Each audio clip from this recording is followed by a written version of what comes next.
Where do you think South Carolina's headed right now? How would you judge their trajectory? Expectations are not high. They have the 11th best odds to win the SEC this year. Their over-under win total's 5.5. They have 7 games this year against teams in the preseason top 20, according to FanDuel's odds. Beamer's entering year 4.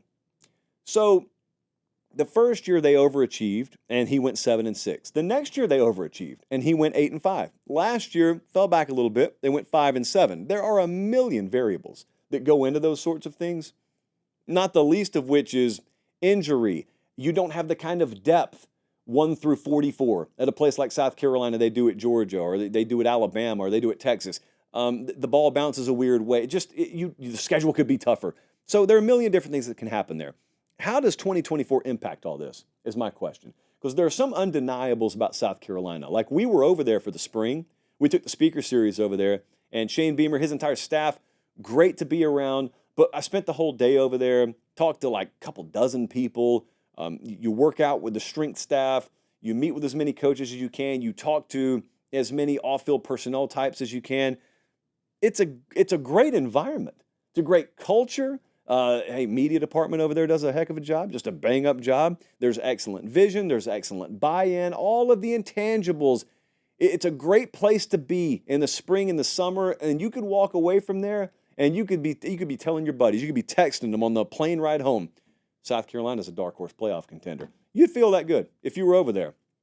And then you start to look around and you start to say, whoa, they play 7 teams in the top 20 of the playoff odds. Those teams are pretty good as well. Those teams are out there busting their tail in the summer as well. Those teams got really good staffs as well. So what does Lenora Sellers bring me this year at quarterback? They're sky high on him. They were last year. He's second year into the program. First year as a starter this year. Offensive line was really bad last year. How much does that improve? They went to the portal for some wide receiver help.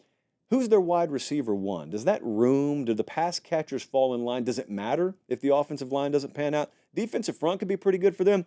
How's their secondary shake out? You know, it's so easy to get drunk on hype. I'm not talking about them because they're doing everything they need to do. They've put in the work over there. Everyone talks glowingly about that.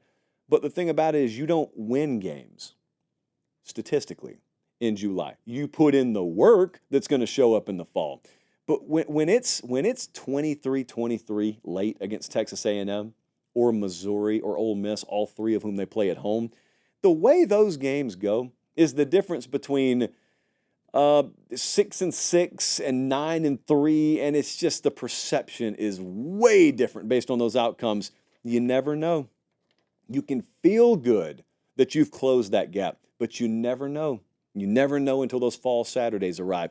So the South Carolina trajectory, I would say, is like in a holding pattern. It was green arrow up for a couple of years, and they've got either a really, really daunting challenge ahead of them, or they've got a great opportunity ahead of them based on how you perceive a tough schedule.